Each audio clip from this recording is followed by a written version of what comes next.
जय श्री माता जी। आज के सामूहिक ध्यान सत्र में उपस्थित सभी सहयोगी भाई बहनों का हार्दिक स्वागत है। ध्यान की शुरुआत कुंडलिनी चढ़ा के बंधन लेते हुए करते हैं।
तीन महामंत्र और श्री गणेश मंत्र।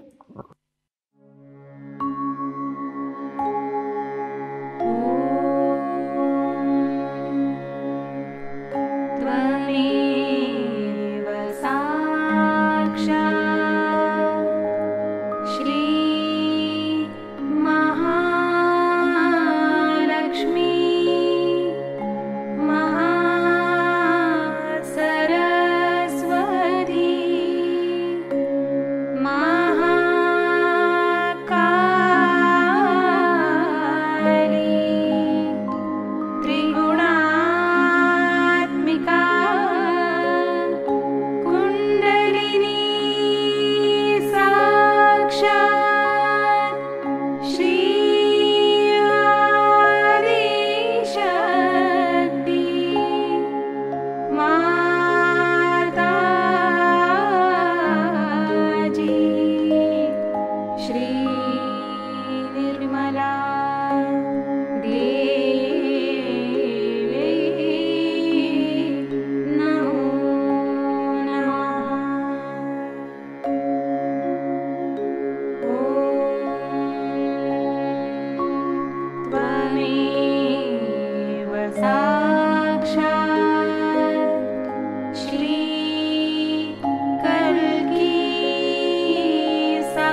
परम पूज्य श्री माता जी, कृपा कर हमारा आत्म साक्षात्कार दृढ़ कीजिए और हमें निर्विचार और निर्विकल्प स्थिति प्रदान कीजिएगा।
इसी स्थिति में अब हम श्री माता जी की अमृतवाणी सुनते हैं। सत्य को खोजने वाले आप सभी साधकों को हमारा नमस्कार।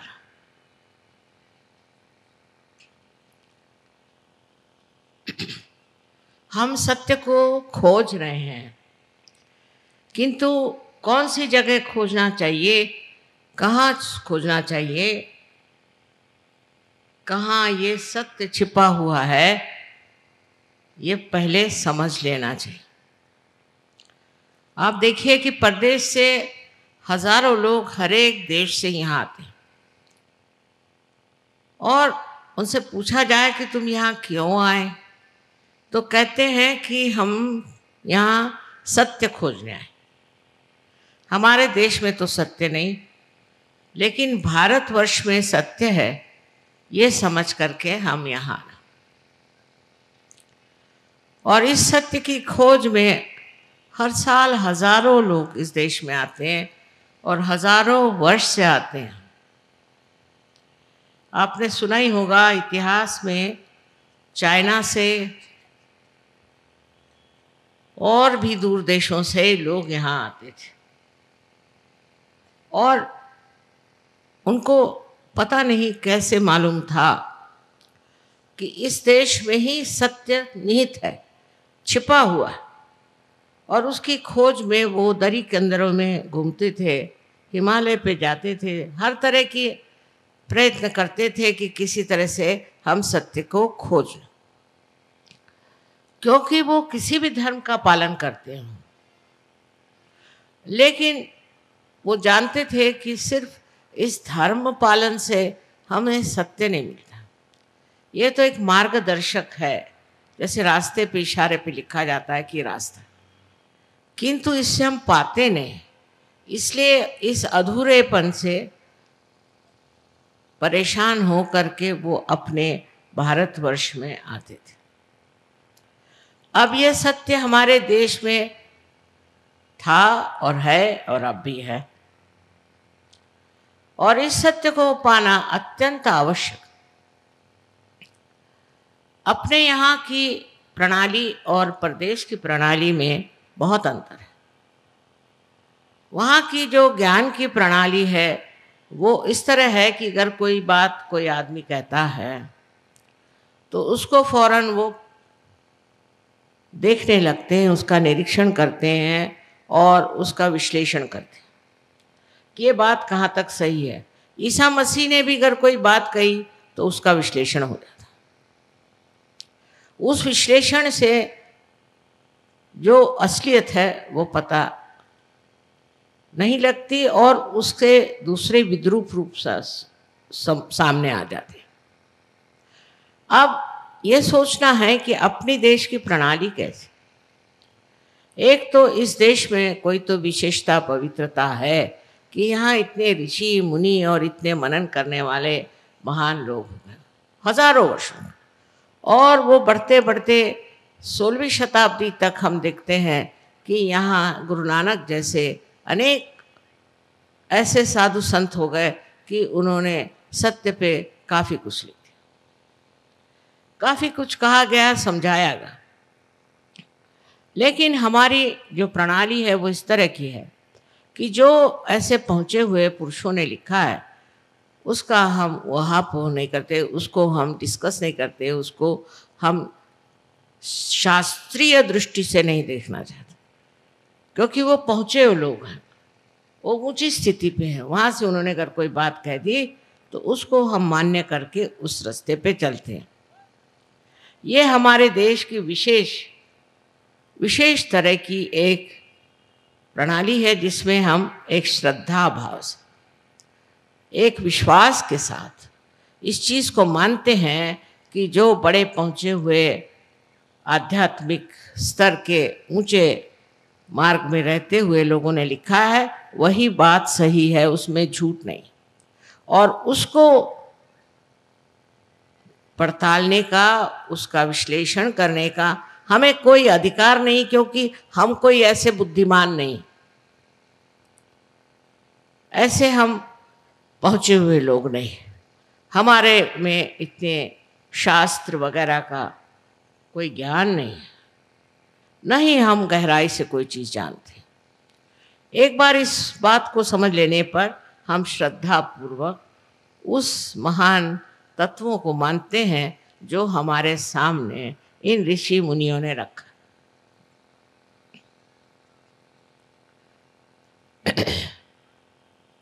विदेश में भी मैंने देखा कि बड़े बड़े वहाँ पर सूफी लोग हो गए और उन्होंने बिल्कुल सहज की बातें करी, बिल्कुल सहज की ही बात करी, लेकिन उनको कोई मानता नहीं है। सूफियों को उनकी मान्यता बहुत ही थोड़ी सी, थोड़े से लोग उनको मानते हैं और सिर्फ उनकी कविता पढ़ के बड़ा मनोरंजन कर लेते हैं, पर उन्होंने जो कहा उस मार्ग पे नहीं चलते।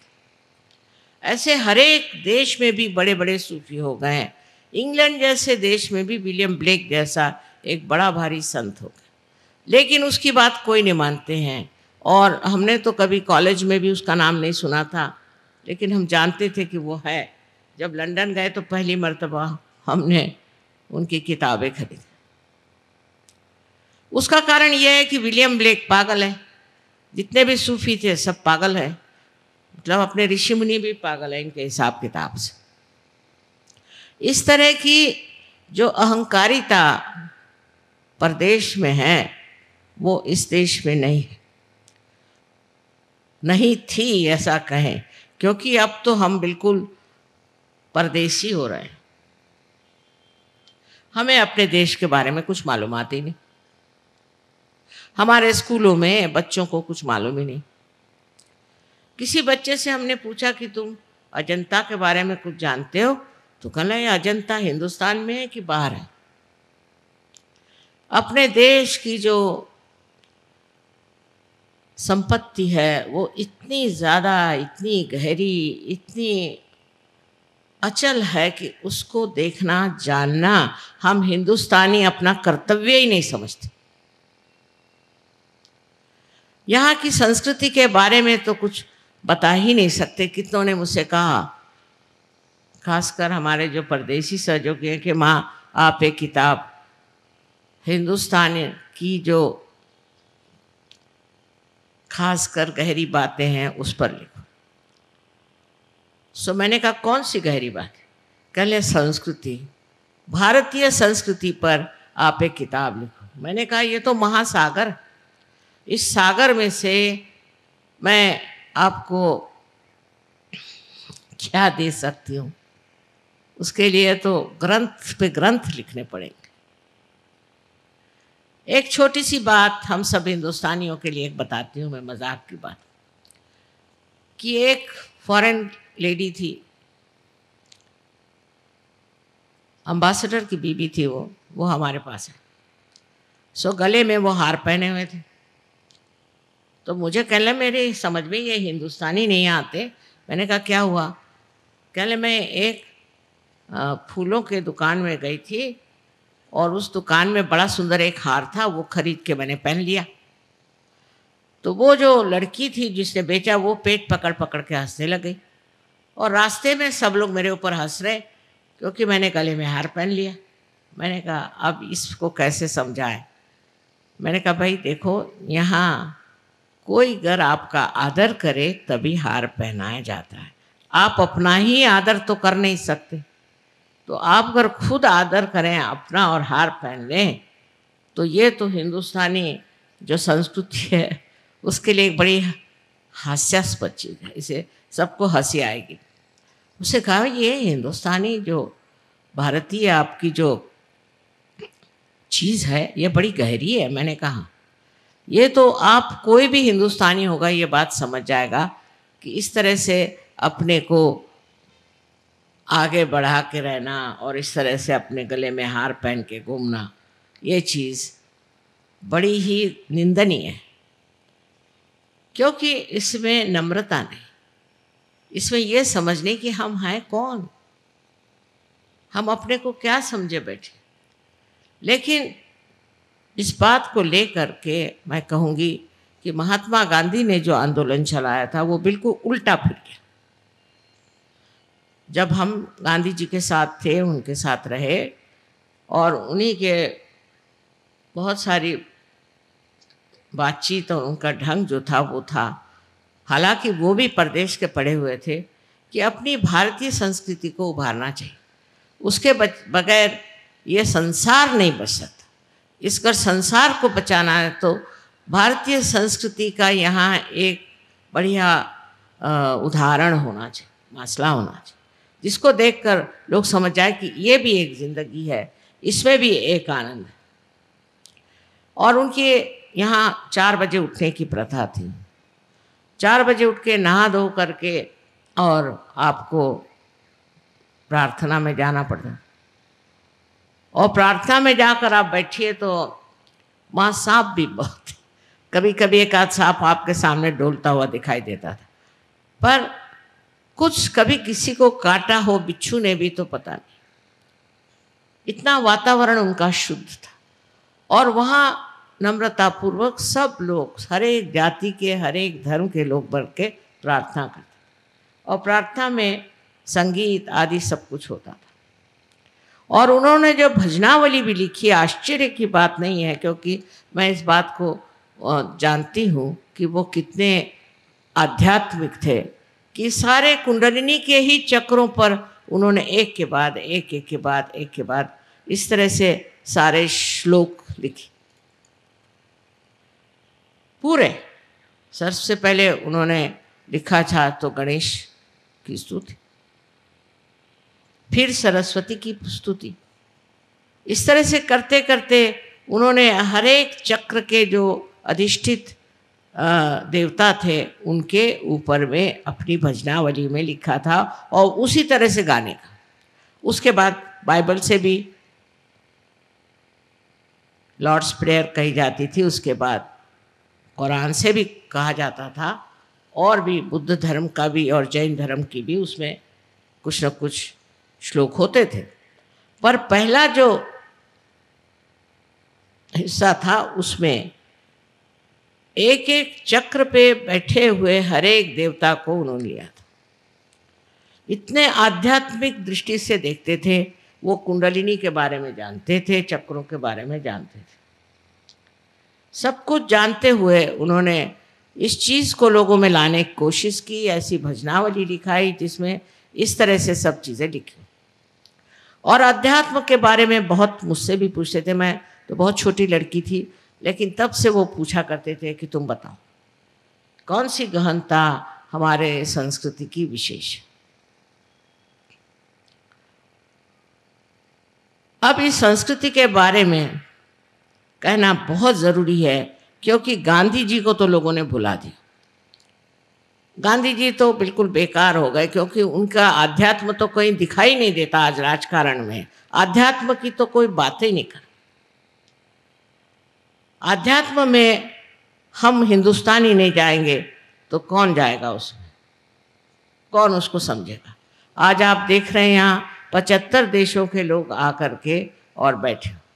75 देशों के लोग आए हुए हैं और 75 देशों में ये आध्यात्म फैल गया और इन्होंने आत्म साक्षात्कार को प्राप्त किया और इन्होंने अपने संस्कृति को पकड़ा।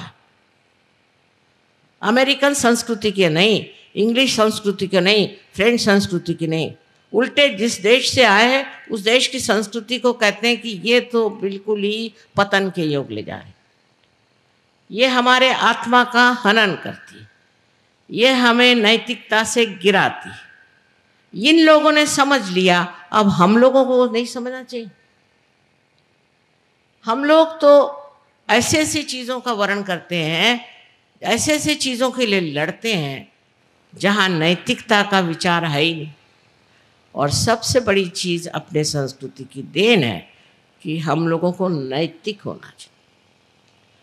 नैतिकता के अनेक नियम हैं, पर अपने देश में इस संस्कृति में सबको बिल्कुल पूरी तरह से स्वतंत्रता है, पूर्णतया स्वतंत्रता है कि आप स्वतंत्र हैं। चाहे आप नैतिक होना चाहें, चाहे आप कुछ होना चाहे, हो जाइए, क्योंकि अंतिम स्थिति में आपको पूर्णतया स्वतंत्रता मिलती है। अब स्वतंत्र समझना चाहिए, स्व के तंत्र को जानना, यही स्वतंत्रता है। और स्व माने क्या? स्व माने आपका आत्मा। आत्मा को जानना ही स्वतंत्रता है। शिवाजी ने कहा था फ्यूचर के बारे में, भविष्य के बारे में, कि स्व का तंत्र जानो। पहली चीज स्व के तंत्र को जानना होगा, और वही सहयोग है जिससे आप स्व के तंत्र को जानते हैं। और इस स्व के तंत्र को जानने के लिए सबसे सहज मार्ग जो है वो है भारतीय संस्कृति। इसकी गहराई में आप उतर ही नहीं सकते, क्योंकि आप पता नहीं कहाँ से कहाँ फेंक दिए गए। एक तो गलती ये हुई कि ऐसे लोग हमारे ऊपर आ गए कि जिनको भारतीय संस्कृति के बारे में कुछ मालूमात ही नहीं, जिन्होंने गांधी जी को लपेट के बिठा दिया एक तरफ में, तुम बैठे रहो। और उन्होंने जो बातें सिखाना शुरू कर दी वो सारी भारतीय संस्कृति के विरोध में। जैसे मैं चित्तौड़गढ़ की हूँ, वहाँ आपने सुना होगा कि पद्मिनी ने जौहर किया। उन्होंने जौहर किया था औरतों की इज्जत और अब्रू, चैस्टिटी, ये सबसे बड़ी शक्ति है, ऐसा हम लोग मानते हैं अपने संस्कृति। जिस जगह औरतों की इज्जत और अब्रू हट जाती है वो जगह में राक्षस और ब्रह्म राक्षस और हर तरह के भूत आके रहते हैं। और ये बात आप साक्षात देख सकते हैं अमेरिका में हो रहा है। अमेरिका में इतनी गंदी चीज़ें हो रही हैं कि मैं तो आपके सामने बता नहीं सकती, पर यहाँ तक कि अपने ही बच्चों को माँ लोग मार डालते। और इस कदर गंदगी वहाँ है, क्योंकि आप अभी वहाँ गए नहीं, बाहर के ढोल सुहाने होते हैं, कि वहाँ के लोगों में ज़रा सा भी भय नहीं है, परमात्मा का भय नहीं, परमात्मा की शक्ति का विश्वास तक है कि नहीं पता। सब कुछ पैसा, सब कुछ पैसा, किसी भी तरह से पैसा ले। हमारे एक वहाँ हैं, उनसे किसी अमेरिका के आदमी ने कहा कि भाई तुमको इतना इतना रुपया देता हूँ, तुम फलानी औरत को मार डालोगे? उसे कहा ना मैं कभी नहीं मार सकता। कहा क्यों? कहले नहीं मैं मारना नहीं चाहता किसी, क्यों मारूं? कहले पैसे के लिए। कहले पैसे के लिए क्या? दुनिया के लिए मैं नहीं मार सकता। तो उसने कहा मैं तो मार दूंगा। कहा क्यों? क्योंकि इसमें पैसा मिलता है, सबसे बड़ी चीज़ है पैसा। फिर आपकी माँ को भी मार दो। जब पहले एक साहब यहाँ आए थे तो मुझसे कहने लगे कि माँ मैंने अपनी माँ को ही मार डाला। मैंने कहा अच्छा, कल तुम मुझको मार डालोगे? जो अपनी माँ को मार सकता है और माँ के प्रति जिसे श्रद्धा नहीं है, वो हिंदुस्तानी नहीं हो सकता, वो भारतीय नहीं हो सकता। माँ के तो बहुत वर्णन है, और माँ को तो हम शक्ति स्वरूप मानते हैं और उसी शक्ति की पूजा करते हैं। सबसे पहले सारे ग्रंथों में माँ का वर्णन, माँ से ही सब शुरू। और इन लोगों की जो व्यवस्था है परदेशियों की, उसमें माँ का तो कोई स्थान ही नहीं।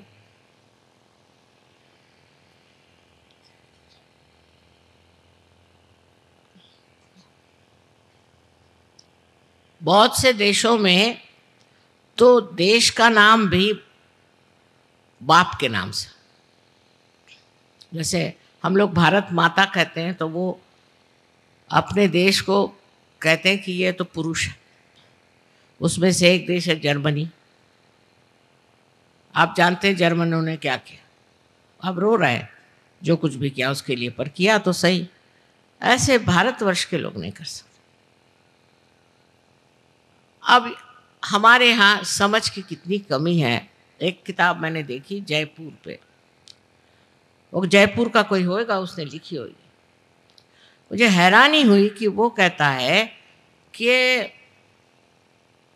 जो जौहर पद्मिनी ने किया था मेवाड़ में, उसकी जगह अच्छा था कि वो खिलजी के चरणों में चली जाती, उसकी दासी हो जाती, तो ये झगड़ा ही ना खड़ा होता। 32,000 औरतों को जला दिया, ये कौन सा उन्होंने बड़ा काम किया? देखिए अकल की कहाँ पहुँचती है। उससे अच्छा था कि सबसे आप समझौता करते। अंग्रेज़ों से लड़ने की क्या ज़रूरत थी? उनसे समझौता करते, सबसे समझौता करके रहते तो अभी तक इतने लोग नहीं मरते। और जी कर करते क्या? इतने लोग अगर जीते भी तो करते क्या? क्या उनमें चीज़ें? आज जी रहे ना हिंदुस्तानी, इतने कर क्या रहे? क्या ये प्राप्त करने वाले? पैसा पैसा पैसा, इनकी भी खोपड़ी में घुस गया। और उसके लिए हम अपनी सारी जो मूल्य हैं उनको बेच डालें, उन सब मूल्यों को हम सत्यानाश कर दें जिसके सहारे हम जी रहे हैं। और आपको पता होना चाहिए कि सारी दुनिया आपकी तरफ आंख लगाए बैठे कि आप कौन से मूल्यों पे उठने वाले हैं, कौन से मूल्य से आप जगने वाले हैं। कोई भी आपको बेवकूफ़ बना दे, आप बेवकूफ़ बन जाते हैं। अंग्रेज़ों ने बेवकूफ़ बनाया, अब और बेवकूफ़ बनिए। अनैतिकता को फैलाना जिनका काम है वो भारतीय नहीं हो सकते, क्योंकि नीति के सिवाय आप उठ नहीं सकते। नीति के सहारे आप उस परम को पा सकते।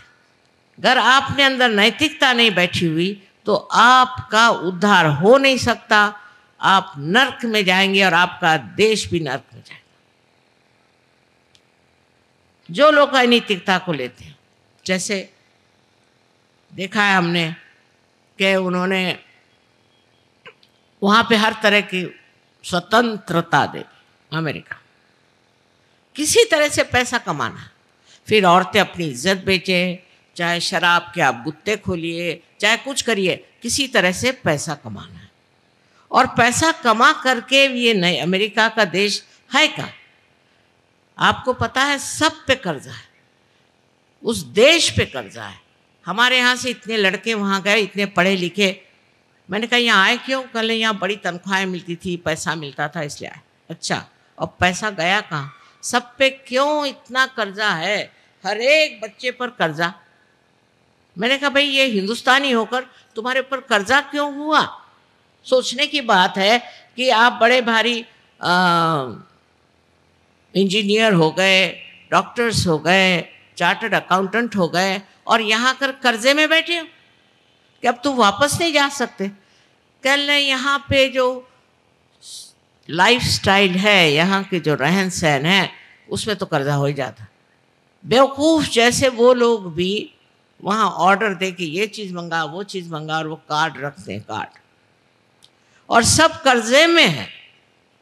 किसी के पास कुछ पैसा नहीं। आप गए वहाँ और वहाँ जाकर आपने कर्जा कर लिया, फ़ायदा क्या? कुछ कमाया नहीं, कुछ नहीं, और वहाँ आप कर्जे में बैठे हुए हैं। हाँ, बड़ा बढ़िया आपके पास आलीशान सोफ़ा होएगा, कारपेट होएगी, ये होगा वो होगा, पर सब कर्जे से। और वहाँ कर्जा करना कोई बुरी चीज़ समझी ही नहीं जाती, तो आप कर्जे पे कर्जा करते जाओ। ऐसी संस्कृति जहाँ अनैतिकता इतनी हो, वहाँ होना ही है। इसको अलक्ष्मी कहते हैं, अलक्ष्मी का कोप, कि दिखने को ऊपर से तो दिखाई देता, अंदर कुछ नहीं, अंदर कर्जा। और हम उनसे क्या सीख सकते हैं? वो यहाँ सीखने आते हैं और हम उनसे क्या सीख सकते हैं? इन लोगों से कुछ भी सीखने का नहीं। ये कहने में कोई भी डर की बात नहीं है कि अपने देश जैसा महान देश कोई नहीं, और हमारे भारतीय संस्कृति जैसी कोई भी संसार में संस्कृति नहीं। इसकी जो गहराई है उसको तक पहुंचना ही मुश्किल हो जाता है, क्योंकि हम भी इतने बेकार हो गए हैं। इस भारतवर्ष में लोग इतने बेकार हो गए कि प्याज के पीछे में वोट देते हैं। अरे सारी दुनिया हंस रही। अभी हमारे सहयोगी बाहर से आए तो सब एक एक थैला प्याज लेके आए। बताओ, शर्म करो, शर्म करो इस बात। बेवकूफ़ बनाना तो बहुत आता है लोगों को, लेकिन बेवकूफ़ बनना हिंदुस्तानियों को आता है। अभी ये लोग सब गठरी भर भर के अपने साथ प्याज लाए। मैंने कहा प्याज क्यों लिया? कल आपके देश में प्याज की इतनी कमी है कि सरकार बदलना चाहते हैं। मैं कहा है ये तो है, एक बात हो गई, लेकिन अब तुम शर्मिंदा मत करो हमें। वो दिन गए जब कि देश के लिए लोग लड़ते थे, सब कुछ अपना त्याग किया। हम खुद कितने बार मार खाई इनकी, क्या क्या किया। मैं पूछती हूँ जो आज इतना अधिकार लगा रहे हैं, इनके बाप दादा ने भी कुछ किया देश के लिए, या इन्होंने कुछ किया है देश के लिए? जब संग्राम इस देश में हुआ था, जब लड़े थे लोग, जेल में गए, लाठी खाई, मार खाया, घर द्वार मिटा दिए, तब इनमें से कोई लोग थे क्या वहाँ? अब बैठ गए अधिकार जमा के कि ये नहीं होना चाहिए, वो नहीं होना चाहिए। मैं देख देख के हैरान हूँ कि अनैतिक चीज़ें लाने में इतना झगड़ा हो रहा है। नीतिवान लोग जो थे उनको खराब करो, उनसे पैसे ऐंठो, वो शराब पिलाओ, उनको गंदी बातें सिखाओ, उनसे पैसे ऐंठ करके और सब खा जाओ। एक चीज़ है कि आपको ये सोचना चाहिए कि अगर आप सहज में आ रहे हैं तो आपको इस भारतीय संस्कृति को ही अपनाना पड़ेगा। फिर आप कोई भी जाति के हो, कोई भी धर्म के हो, कोई भी आपका विचार, उसके सिवाय नहीं हो सकता। और सहज मार्ग क्या है वो भी एक समझने की बात कि हम लोग श्रद्धापूर्वक किसी चीज़ को मानते, लेकिन अभी तक उसको पाया नहीं। इसीलिए झूठे लोग बहुत आ गए, गड़बड़ी बहुत हो गई, हर जगह गड़बड़ी होती है, मारामारी होती है, सब होता है, माना।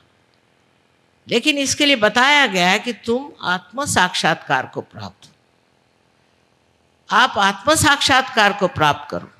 आपके धर्म का कोई अर्थ नहीं, आपके बातचीत का कोई अर्थ नहीं, जब तक आपने आत्म साक्षात्कार नहीं किया। बुद्धि से नहीं हो सकता, ये बुद्धि से परे चीज़ है, ऐसे आइंस्टीन ने कहा है। अब लो, और कौन चाहिए आप?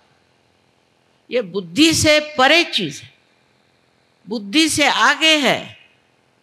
सारे शरीर को, बुद्धि, मन को, सबको अगर तुम मानते भी हो तो ये कोई शाश्वत चीज नहीं है। शाश्वत चीज जो है वो बुद्धि से परे, जिसे परम चैतन्य कहते हैं, उसको उसने टॉर्शन एरिया कहा हुआ है आइंस्टीन ने। वो बेचारा, वो भी एक आत्म साक्षात्कारी था, वो कह गया, उस पर मार लोगों ने लगा दिया, साइंस हर जगह। इसने कहा टॉर्शन एरिया, तो वो कहाँ है, कैसे मिलेगा, कैसे पाएंगे, मिल ही नहीं सकता, क्योंकि ये जो टॉर्शन एरिया है ये आत्म साक्षात्कार के बाद ही प्राप्त होता। तो पहले आत्म साक्षात्कार करिए। अब उसके लिए बहुत से झूठे लोग निकल आए अपने देश में, बहुत से तांत्रिक निकल आए, वो कुछ दौर धंधा कर रहे हैं, कुछ हीरा दे रहे हैं, कोई कुछ कर रहे हैं, उसी में फंसे जा रहे हैं। ये आत्म साक्षात्कार को प्राप्त करना सहज मार्ग से बहुत ही सुलभ हो गया, सबको बहुत आसानी से मिल सकता। इसमें कोई भी ऐसी बात नहीं कि आप सर के बल खड़े हो जाओ, कि आप घर द्वार छोड़ दो, आप बाल बच्चों को छोड़ दो, कोई करने की जरूरत है। आपके ही अंदर ये शक्ति है, या आपके ही अंदर त्रिकोणाकार अस्थि में ये शक्ति है। ये मैं कह रही हूँ, ऐसी बात नहीं, अनादिकाल से यहाँ लोगों ने कहा है।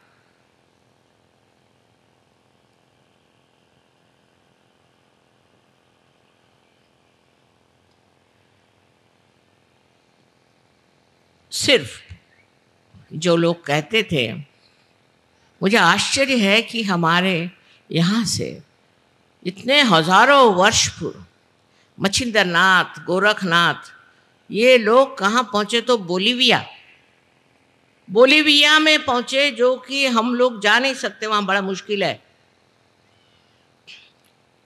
यूक्रेन में गए, कुछ हिस्से में रशिया में भी गए, और वहाँ जा कर के उनको बताया कि आपके अंदर ये शक्ति है और ऐसे ऐसे चक्र है, ये है, सब वहाँ बताए।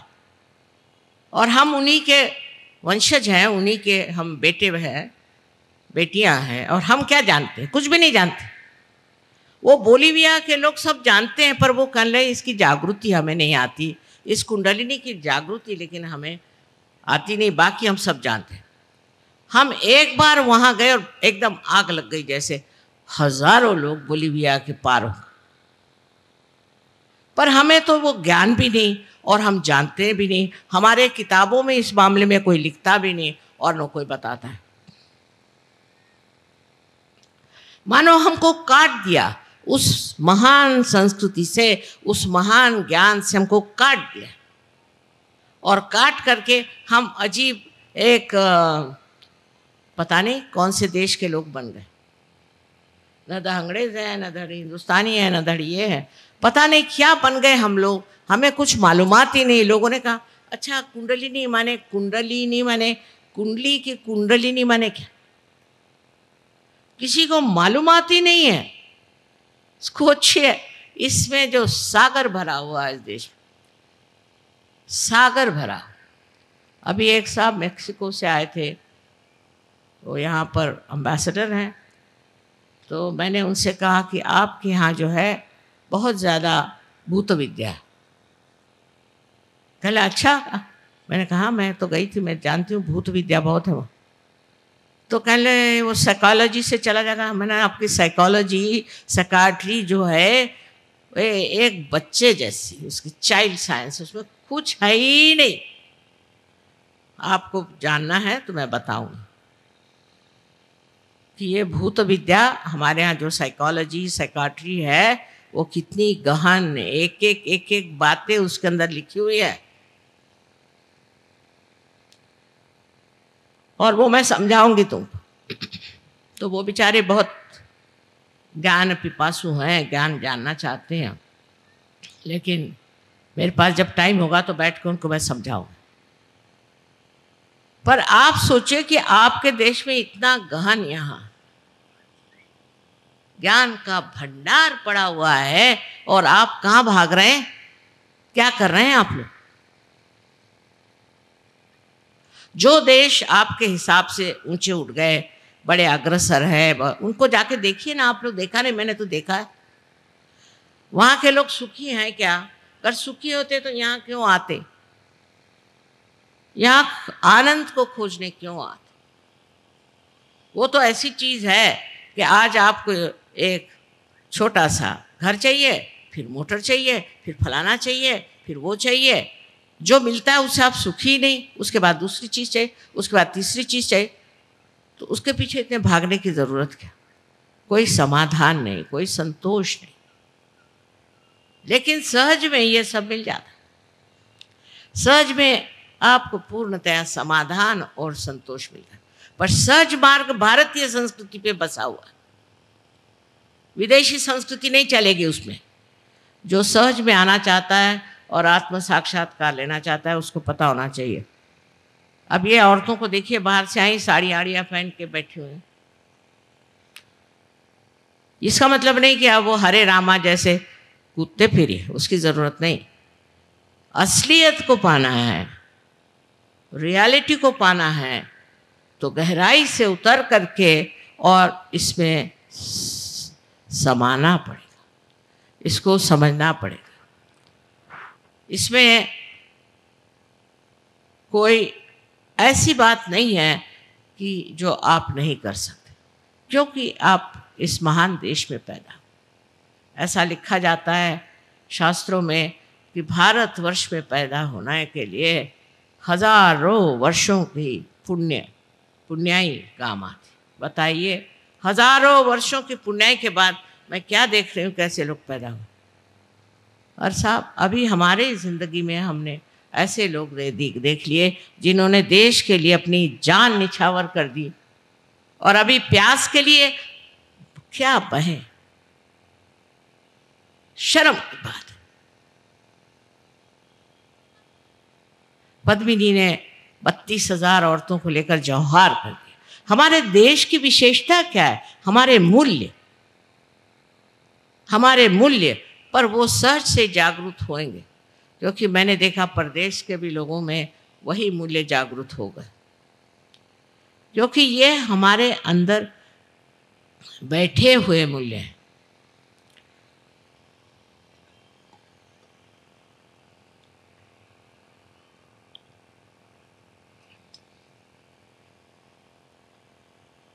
जो जगमगा रहे हैं अंदर, जो अंदर प्रज्वलित हैं, जो सूर्य के जैसे चमक रहे हैं, ये सब मूल्य हमारे अंदर, और फिर इस पृथ्वी तत्व का इतना महत्व है। लेकिन हमने अगर ढक दिया, अपने ही को ग्रहण लगा लिया, तो ये मूल्य आपको कैसे दिखाई देंगे? ये आपके समझ में कैसे आएंगे?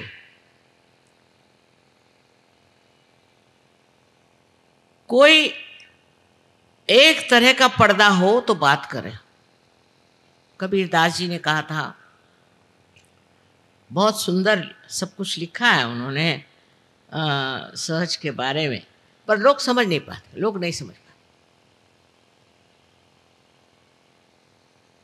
जैसे कि ईड़ा पिंगला सुख मन नाड़ी। अब लोगों का ईड़ा पिंगला क्या है? ईड़ा पिंगला चीज़ क्या है? उनको नर्वस सिस्टम मालूम है, ऑटोनॉमस नर्वस सिस्टम मालूम है, पर यही ईड़ा पिंगला और सूक्ष्म नाड़ी जो है वो है, ये नहीं मालूम। उसके बारे में कुछ जानते ही नहीं। उन्होंने लिखा, सैया निकस गए मैं ना लड़ी थी। तो हमारे लखनऊ में लोग रहते हैं, उनको मैं कहती हूँ तुम लोग दिल फेंक बहादुर हो। तो वो सैया को सोचते हैं कि सैया माने उनका कोई तो भी लवर या कोई प्रेमी है, वो निकल गया, वो नहीं रोई। मैंने कहा, कबीर को ये सबसे करना क्या है? वो क्या रोमांटिक थे क्या? उन्होंने ये कहा कि मेरी जिंदगी निकल गई, मैं मृतप्राय हो गया, तो भी मैं उससे लड़ा नहीं, मृत्यु के साथ मैं लड़ा नहीं। तो वो आप सोचिए कि विपर्यास हमने कितना कर दिया, कितना उसको बदल दिया, परवर्ट कर दिया, कि जैसे सुरती चढ़े कमान। ये कुंडलिनी को सुरती कहने वाले कबीर को हमने सुरती को, बिहार में सुरती कहते हैं तंबाकू को, बिहार का जो हाल है सो देखिए, एक एक बिहार में महान लोग हो गए, बुद्ध हो गए, महावीर हो गए एक तरह से, और मेरे ख्याल से गुरु गोविंद साहब का भी मैंने वहाँ देखा है। इस तरह से अनेक वहाँ पीर हो गए, कितने लोग हो गए उस बिहार में। जैसे कि एक सरोवर में कमल उग जाए, अनेक कमल उग गए। अब उन्हीं का नाम ले करके लोग कहें कि साहब हमारे देश में तो ये कमल हुए थे, हमारे देश में वो कमल होते। आप तो कीड़े हैं अब भी उसी में, आप क्या बात कर। आपको कमल होना है तो सहज में उतरो। सहज में उतरना कठिन नहीं है, सहज, पर सहज में रहना कठिन। आदमी को जो आदत हो गई इधर से खाना खाने की, वो ऐसे सादा खाना नहीं खा सकता। सहज में आप पार हो जाएंगे, आत्म साक्षात्कार आप प्राप्त कर लेंगे, इसमें कोई शंका नहीं। विशेष करके खास कर आप अगर भारतीय हैं तो सर आंखों पर, चाहे आप कोई भी जाति के, मुसलमान हिंदू कोई हो, आपका फर्क नहीं पड़ता। लेकिन इस आत्मा को प्राप्त करने के बाद उसमें जमना पड़ता है। जैसे बीज है वो प्रस्फुटित हुआ और उसमें से अंकुर निकल भी आया हो तो भी उस अंकुर को वृक्ष होना पड़ता है। वही हम लोग मार खा जाते क्योंकि चारों तरफ वातावरण ही खराब है। सिर्फ हम लोग वातावरण उसको सोचते हैं कि जो गैसी है, जिससे गैसेस निकल रही है, नहीं नहीं, विचार से भी वातावरण बहुत खराब होता है। इसकी भी प्रक्रिया बहुत खराब है। चारों तरफ से विचारों का आंदोलन जो चलते रहता है। खासकर हमारे अखबार वाले जो हैं वो तो एक कमाल के लोग हैं। पता नहीं कौन से देश के रहने वाले, मुझे तो भारतीय नहीं लगते। उनमें से किसी को भी भारतीय संस्कृति के बारे में कुछ मालूमात नहीं। बहुतों ने कहा कि माँ हम आपका एक सेमिनार या कुछ भी कहिए करने वाले हैं जिसमें सब हमारे अखबार वाले आएंगे। मैंने कहा ना ना ना ना ना ना, मुझे उनसे बात नहीं करनी, उनके बस का नहीं, तो उनके बस का नहीं।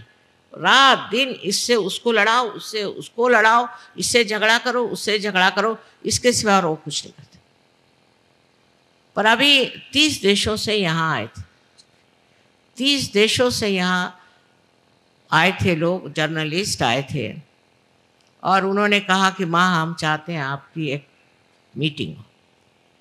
और आश्चर्य की बात है कि 30 देश के जितने भी वहाँ से आए हुए थे सबके सब पार हो, सबको आत्म साक्षात्कार मिल गया और सबके हाथ में ठंडक आने लगा। लेकिन जिनका दिमाग चालाकी में चलता है, जो लोग चालाकी करते हैं, इधर से उधर झूठी बातें बनाते घुमाते हैं, ऐसे चालाक लोगों को सहयोग नहीं कुछ कर सकते। सहयोग चालाकों के लिए नहीं है, उसी तरह से मूर्खों के लिए भी नहीं। जो आदमी चाहता है हृदय से कि हमें आत्म साक्षात्कार हो, वही प्राप्त कर सकता। फिर उसके बाद जिंदगी बदल जाती है, उसके बाद मज़ा आने लगता है, उसके बाद अनेक तरह के आशीर्वाद आप पे आते हैं और आप जानते हैं कि परमात्मा आपको देख रहा है, आपकी हर एक गतिविधि को संभाल रहा है, आपके हर एक मूवमेंट को संभाल रहा है, आपके साथ हर जगह खड़ा। नहीं तो लोग कहते हैं हम तो रोज़ मंदिरों में जाते थे और इतनी हमने पूजा करी, शिव जी हम पे खुश नहीं हुए, फलाना नहीं हुआ, ठिकाना नहीं हुआ, सबकी शिकायतें। अरे पर तुम्हारा तो संबंध ही नहीं हुआ उनसे। जब तक आपका संबंध नहीं हुआ, मस्जिदों में गए कहे हमारे घुटने फूट गए, शिव जी नहीं मिले, वहाँ पर हमको परमात्मा नहीं मिले, हमें वहाँ आशीर्वाद नहीं मिला, सुकून नहीं मिला। कैसे मिलेगा? क्योंकि वहाँ तुम्हारा कोई संबंध नहीं।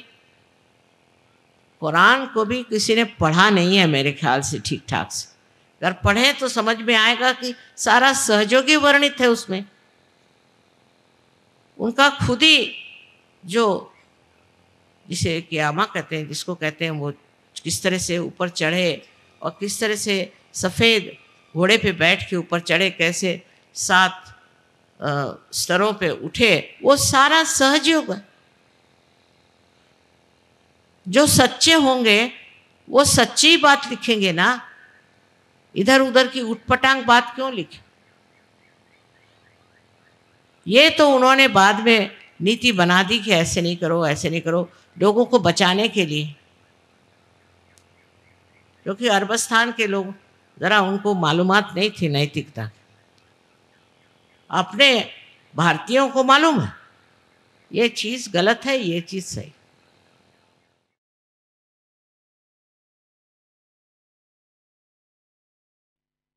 अब हम निःशब्द ध्यान में चले जाएंगे।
दोनों हाथ जोड़ के श्री माता जी के प्रति आभार व्यक्त करते हैं और प्रार्थनाएं अर्पित करते हैं।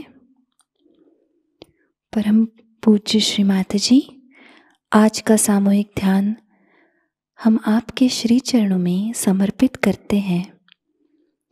आज के ध्यान में आपने हमें जो निरानंद प्रदान किया, हमें चैतन्य से आशीर्वादित किया माँ, इसलिए हम आपके ऋणी हैं।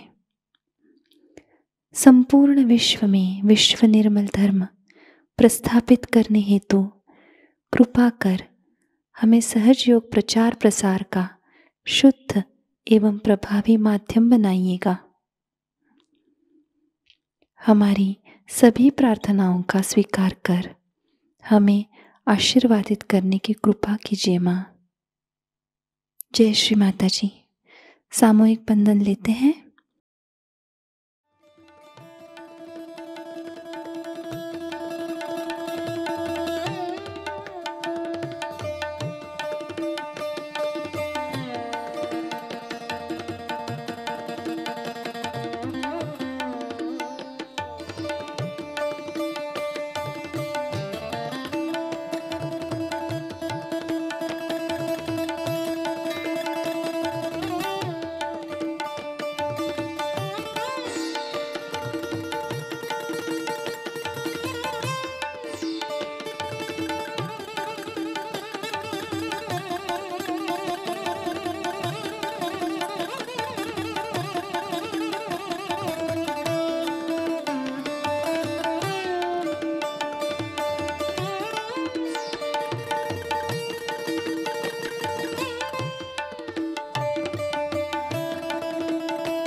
आज का ध्यान केंद्र संपन्न होता है।